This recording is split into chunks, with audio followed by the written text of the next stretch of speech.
আমার নাম শামীম, আমার বাড়ি খুলনা, আমার বয়স 59। হ্যাঁ, আমি যখন খুলনা বেরগঞ্জে পড়তাম তখন শিবির করতাম। আমার ছাত্রলীগের ছেলেপেলে আমাকে মিথ্যা কেস দিয়ে জেলখানা গেলে আমার লেখাপড়া ধ্বংস করছে। তা আমি মৃত্যু এমনকি এমন সময় আমাদের কুটেছিল না, হ্যাঁ, যে আমি বাঁচবো না, ওই তাতে আমি শিয়ারে মরে গেছি। তো আল্লাহ তালা বাঁচা রাখে, দেখে মারকে ক্ষমতা রাখে। তা এখনো পর্যন্ত বলি আমি যে সবাইকে এই কথাই বলছি যে একবার ইসলামের পথে আসেন, আমাদের সেই মিশে দেখেন যে আমরা কেমন, খারাপ না ভালো। আমি ইচ্ছে করলে এখন এখন আওয়ামী লীগের যে আমাকে মারছিল তারা কিন্তু দেশে এখনো আছে, দু একজন আছে। ইচ্ছে করলে পারি না এখন এখন আমার লাগবে না, আমার শিবির ছেলে দিয়ে পারবো না, কিন্তু মূল জামাত এখন।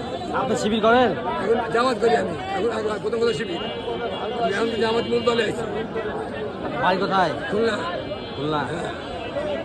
তুমি সাইলেন্ট, আমার কথা বলতে না, আমার লাইফ টিচার ক্ষেত্রে হয়েছে। তাই বলি যে তোমাদের কোনো প্রবলেম, আমি থাকি পাঠান পাড়া, রাজশাহী পাঠান পাড়ায় 9 নম্বর ওয়ার্ডে থাকি। তোমাদের কোনো প্রবলেম পড়লে আমাকে ফোন দিও, আঙ্কেল ডোন্ট মাইন্ড।